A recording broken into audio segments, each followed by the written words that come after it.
corn is the equivalent of a heroin addiction. Actually, it's worse. And this is one of the most controversial topics that we talk about on our platform when it comes to corn, sex addiction, and betrayal trauma. So where did this research even come from? It came from Dr. Lawrence Tucker, who is a psychiatrist out in California, and he is on the American Board of Psychiatry and Neurology. If you want to go do research on him with this study, you absolutely can Google it. It will pop up in your SEO, your search engine. So anyway, this was done by him, and a lot of people will come at us with comments like this, like, what about social media addicts? How is it affecting their brain? Let's talk about it. So yes, there are a lot of addictions out there, and do they affect your brain? Sure. I don't know if it's to this equivalent. And the reason that I say that is that any of these addictions, alcohol addiction, social media addiction, they're not going to harm my daughter who's 14 years old. They're not going to harm your daughter. They're not going to harm our future daughters, our young women that are going to inevitably 18, 19, 20.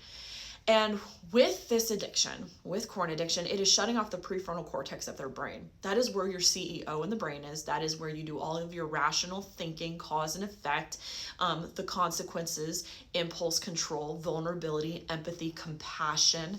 A lot of these women that are following us, their husbands don't have these things. It's like, how can a man go out and serial cheat and come back to me and says he still loves me? So this addiction spirals out of control inevitably. The downfall of this, the point that this addiction usually can lead to, is child porn and incarceration. So how does that happen? Well, we start off with nude photos. We start off with, lusting after women. And then we desensitize our brain to thinking that women are appliances, they're objects, they're for my fulfillment. I'm entitled to this. If she met my needs, I wouldn't need this, right? They use excuses like that. Well, a lot of times women needs are going not being met because these men struggle with ED, they struggle with high anxiety in bed, and they have an unrealistic view of what intimacy actually is, because those acts are painful or not fulfilling to women in the bedroom. Women want connection, they want monogamy, they want intimacy. Even the OF girls inevitably say that they eventually want a family. They want commitment, they want connection, they want somebody to love them. And I do believe that a lot of corn addicts are looking for something similar, but they're making a choice. They're making a choice between monogamy and cheating, and you can't have both. So from there, it goes into vulgar corn, because their brain becomes desensitized to this basically nude photos, the assurance, the reassurance that these women are giving them, the sex. It's just not enough to get the same dopamine hit. Imagine a plasma lightning storm versus a regular lightning storm. So the plasma storm is what they're getting on OF or all these other corn sites.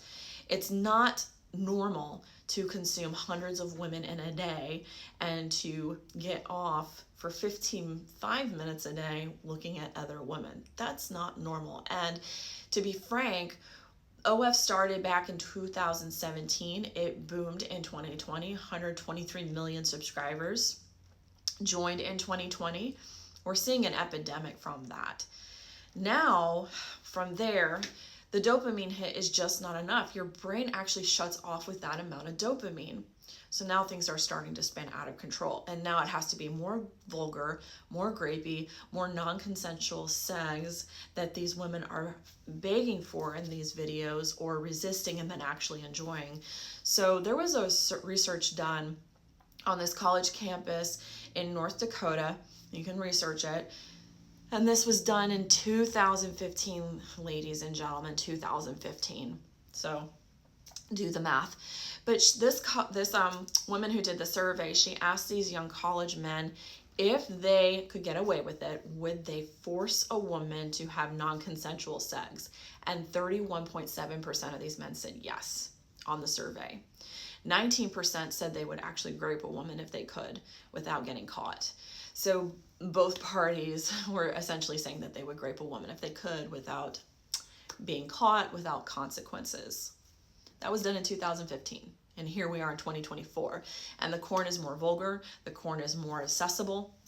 90% of children are seeing corn because literally you could Google any type of keyword and it's going to pop up on a Google search engine. And a lot of states are very resistant to making corn sites where you have to show an ID. They're resisting that. Pornhub has more hits per year than Amazon. Again, do the math. So now things spiral out of control where, okay, not even that vulgar hit is enough. So where does it lead to? This is how a lot of men end up in child porn.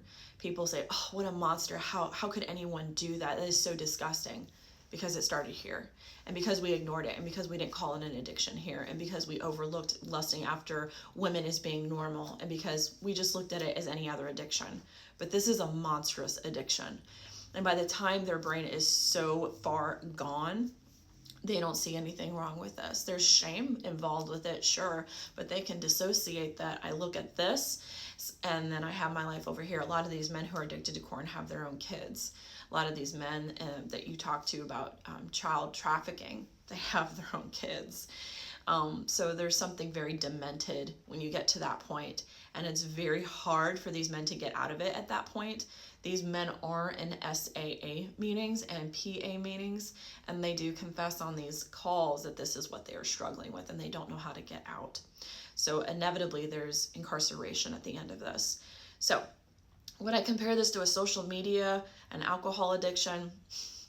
Sure, some of those things might damage your brain, but none of those things are going to put our future daughters and maybe even future sons in jeopardy when they are walking down a street and a man who's addicted to looking at 17, 18-year-old, 19-year-old girls sees your daughter walking by. Is he honestly going to see a difference?